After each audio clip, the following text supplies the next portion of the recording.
fizesse a pergunta: qual é a maior invenção do homem? Qual seria a sua resposta?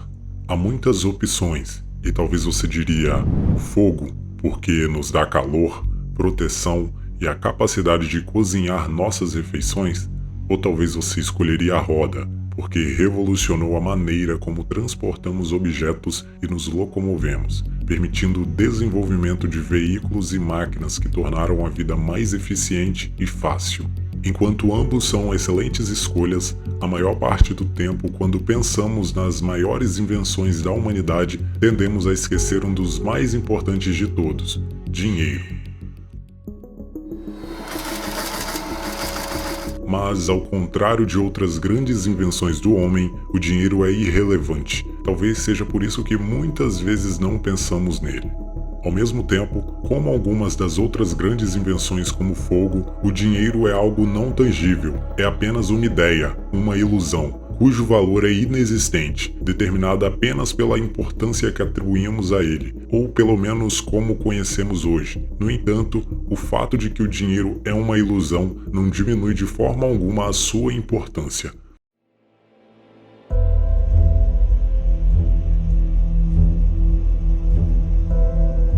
Antes de criarmos o dinheiro, fomos forçados a comercializar bens e serviços diretamente, no que chamamos de sistema de troca. Pessoas que trocam bens e serviços por outros bens e serviços em troca, porque não havia valor arbitrário colocado nesses itens. O comércio foi determinado pelo que cada parte estava disposto a abrir mão de algo que eles queriam. Era como um jogo. Se eu quisesse alguns dos seus legumes para o jantar, mas eu só criasse gado, eu teria que te dar um dos meus animais em troca de um saco de legumes. Se eu quisesse sapatos para usar, mas eu só fizesse tendas, eu teria que dar uma barraca inteira em troca de um par de sapatos. E imediatamente você já pode ver um dos principais problemas com o sistema de comércio: a assimetria.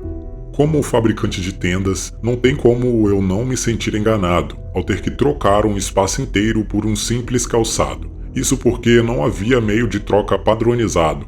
Era difícil conseguir duas pessoas que precisavam de coisas um do outro chegar a um acordo e tinham que esperar até uma dupla coincidência de uma vez, onde duas pessoas precisavam exatamente da coisa oposta. Ao mesmo tempo que isso era difícil, também era ineficiente. Mas isso não foi tudo. Você vê que nosso dinheiro não é apenas um meio de troca, ele também é considerado uma reserva de valor. E antes da invenção do dinheiro, algumas pessoas nunca poderiam armazenar sua riqueza sem culpa própria.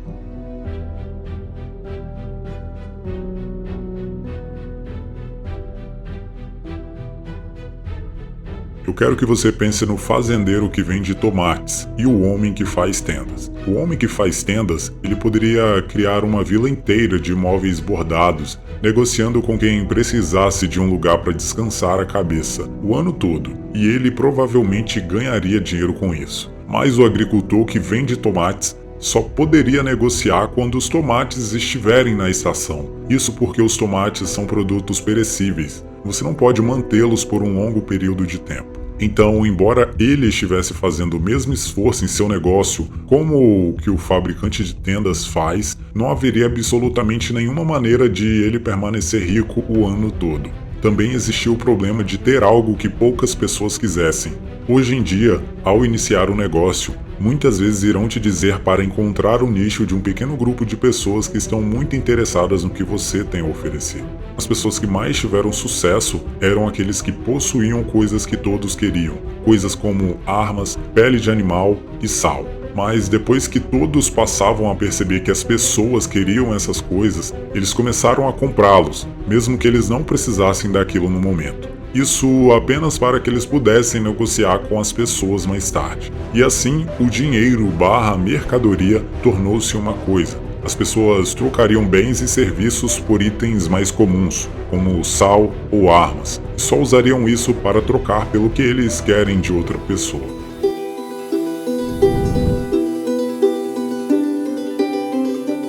A humanidade encontrou uma maneira melhor de negociar. Em vez de trocar bens e serviços por outros bens e serviços que você pode não precisar no momento, você pode trocar seus bens e serviços por objetos arbitrários, para atuar como mercadores de valor.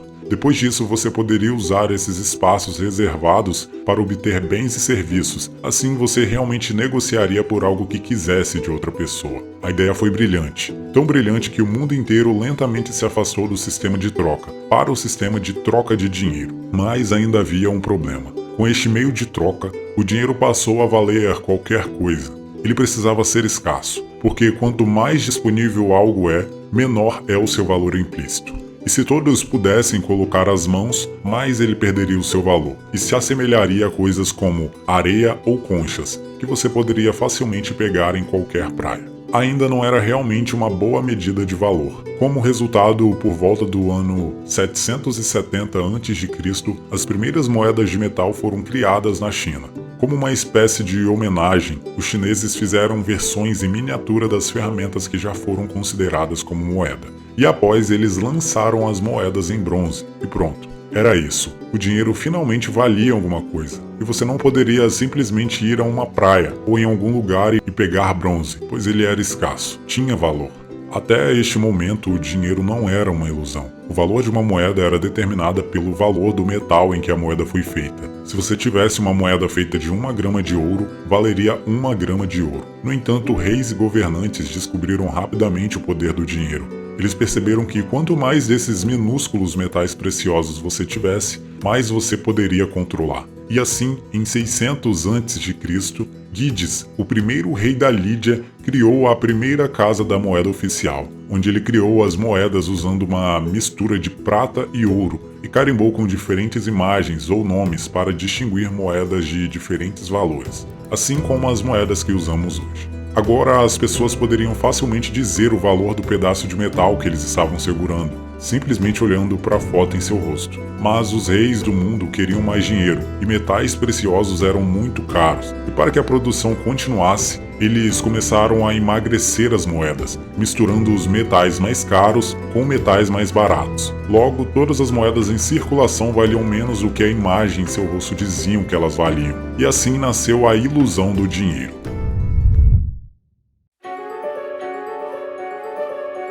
O valor da moeda não foi mais determinado pelo valor da medalha. O valor da moeda agora era simplesmente o que os governantes do banco disseram que era. Então, uma libra esterlina representava $1 de prata esterlina. No entanto, as pessoas perceberam que as moedas de metal eram pesadas demais para serem registradas. E assim começaram. Os reis de todo o mundo iniciaram a emissão de certificados para a negociação de longa distância, simplesmente porque esses pedaços de papel foram carimbados pelo rei. As pessoas confiaram em seu valor e acreditaram que poderiam usá-lo para recuperar o que valia em moedas. E isso era verdade. Na medida em que mais desses certificados foram criados, o mercado e as pessoas precisavam cada vez menos de moedas. Até que finalmente o papel valia o que acreditamos que valia, mesmo que não troquemos mais para moedas físicas de ouro e prata de reis antigos. O dinheiro permaneceu uma ilusão, uma mera representação, cujo valor foi determinado pela importância que as pessoas atribuíram a ela. A cédula mais valiosa em circulação hoje é a nota de $10.000 de Singapura. Embora não seja mais produzido, este único pedaço de papel no valor de R$ 37.767 no momento ainda é considerado como uma moeda legal. Então você pode usá-lo para comprar coisas valiosas como casas, carros e até metais como ouro. A própria nota custou menos de $20 para ser produzida, mas a ilusão do sistema da moeda fiduciária significa que é tão valioso quanto 120 gramas de ouro. Assim como os reis de antigamente, os governos de hoje entenderam o poder do dinheiro e, como sempre, querem mais disso.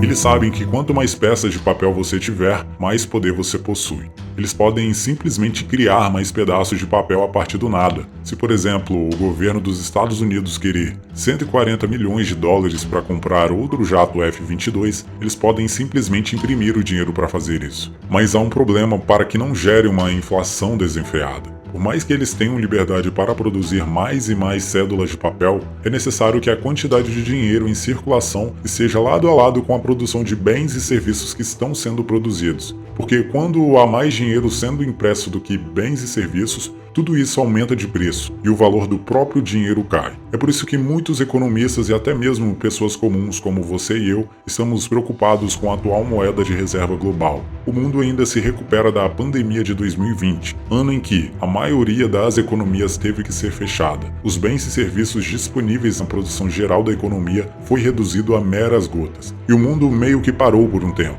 porque não havia tanto dinheiro circulando para evitar que a economia afundasse. E basicamente nosso mundo caiu aos pedaços. O governo de vários países começou a imprimir dinheiro a uma taxa mais rápida do que nunca antes impressa. Os preços dos bens e serviços dispararam. Isso faz você se perguntar, por quanto tempo essas coisas podem durar? O dinheiro novo rouba valor do dinheiro antigo. O governo acaba que imprime mais, porém o seu dinheiro antigo não tem mais o mesmo valor que antes. E a cada dia que passa ele está sendo cada vez mais desvalorizado. E dia após dia você irá comprar menos coisas no mercado.